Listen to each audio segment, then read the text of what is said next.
What's up? Welcome to the Mill Nickel Outdoors channel. Been a minute, been busy, been hot. You guys enjoying this nice heat? I'm up here in northern Michigan. The humidity, it's been bad lately. The reason why I brought you guys on here today is everybody's been hitting my comment section lately, asking questions about things. I'm going to try to do the best I can and answer the questions as best as possible.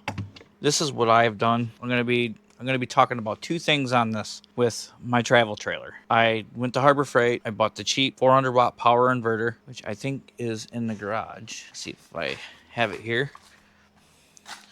Turn some lights on in here. Ta-da!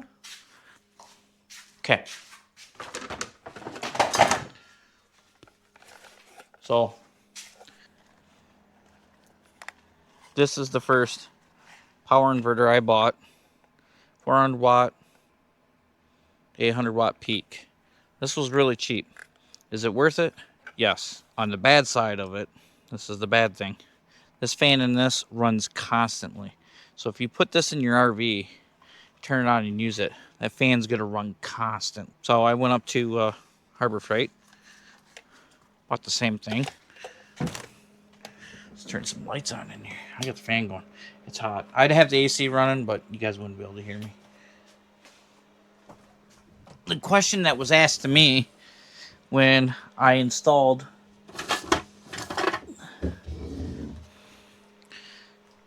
this one here, it's got two USBs, tells you the voltage. Where's the wires run? Well, the wires run up to here. This is my under storage. It's where I normally stick it. Unless I need to hook it up to the TV, then I put it over there to hook it up to the TV. That fan only comes on once in a while and shuts off on that one. That one's great. That one's perfect. They were wondering if I had it hooked up to car batteries. Before I deleted my lead acid batteries, I had two Group 24 batteries. I ran through this conduit right here. And then ran up into here. And then I made my own distribution box. Sorry, it's a mess. I got back camping a few weeks ago. I haven't organized it yet. And recently, I think a year and a half ago, I was able to pick up two LiPo 4 batteries that are 100 amp hour. And I was able to take them off of the trailer, put them in here, keep warm. I was able to run it from here to here and then only have wires run out through the conduit to the trailer. That way if I ever change it out or get a new camper, it's easy to pull out and change. Plus I upgraded the charger controller. As you see, it's not hooked up. But anyhow, my distribution box, this is my main. This runs from the batteries to here and it'll run to the camper. And it'll run to the solar. And then I have one for my power inverter.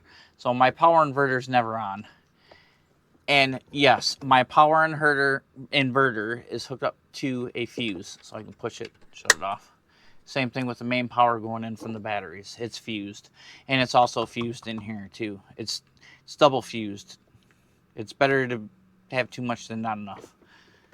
But anyhow, when I'm camping, boondocking, dry camping, I just flip the switch, and I got 300, 400 watts inverted power. And it works pretty good. Very impressed. In the last camping trip, I was able to run this charger controller and hook up the solar panels, which are the Renogy.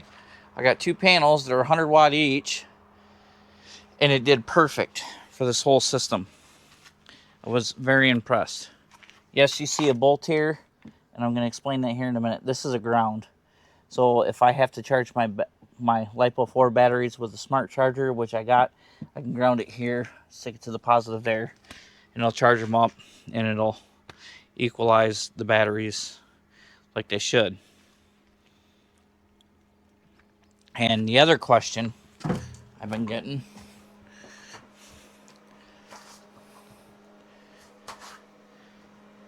is that this auto detect system, my LED's blue. Somebody mentioned something about a red.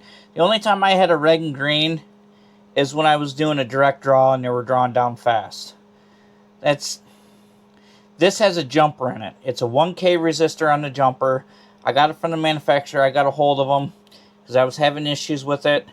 I done everything I could, and they told me because I have 200 amp hours, it's the reason why I wouldn't switch over. If I knew I had a 1K resistor in there, I would have just put a 1K resistor in it and be done. Don't get me wrong, it's a good product. It works.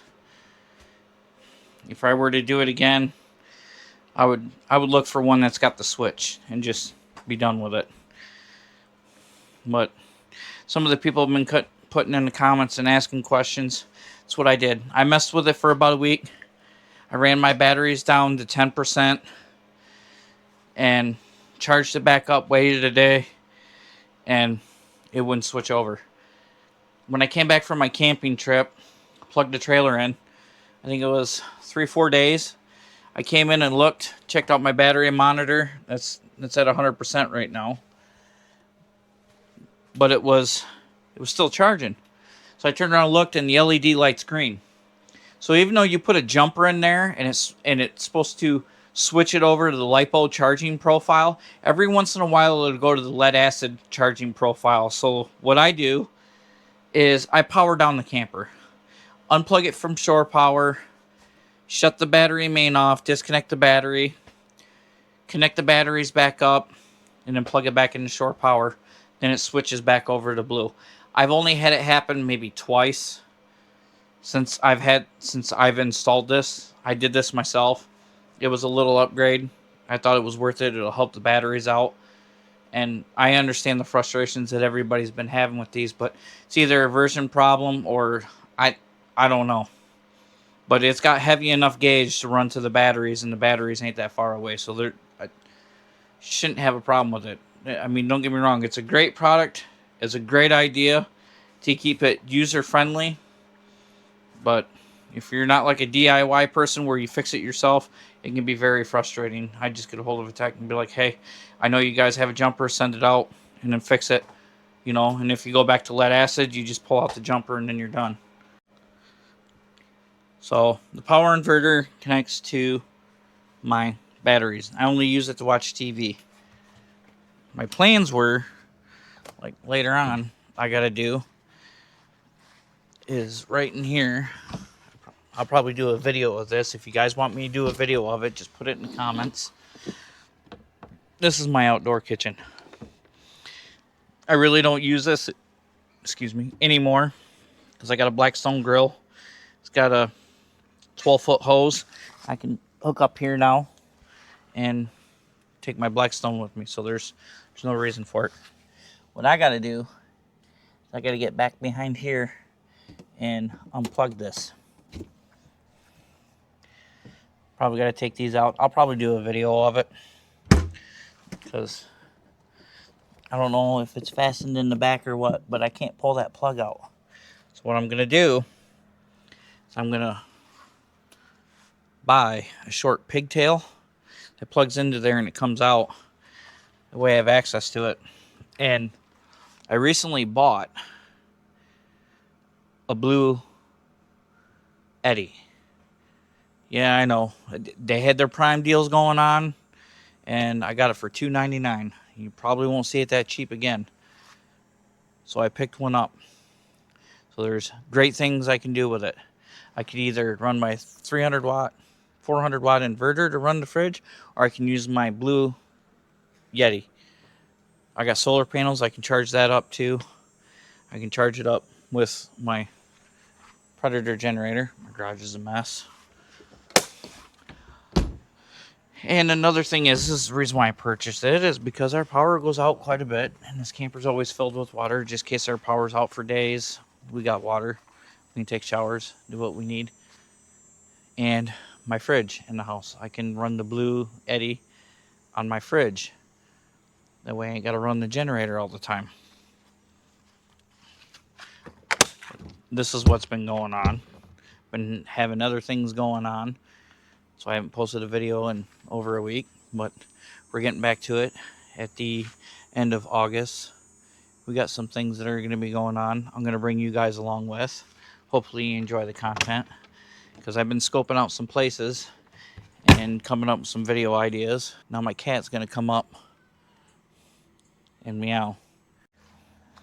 And I've been watching this other guy. He's talking about different campers and stuff, about like issues with these campers. I've only had a couple issues. I fixed them. I've had this for a while. Other than that, still pulls good. I gotta grease my axles, but that's another video and that's another time. I was waiting for it to cool down. It's been hot the past 2 weeks, like hot. When you live in northern Michigan, when it's like 90 degrees, you can't handle it. It's like you wait until the morning and evenings before you do anything. That's how we deal with it. Been getting rain too. Been raining quite a bit. Got my fishing rods ready. And if it's warm tomorrow, I'm throwing the kayaks in the back of the truck. We're going to go down to the lake. I'll bring some poles and we'll throw some fake bait, see if we can catch anything. I mean, that's my plans. If you guys got any questions, you know, just put it in the comments.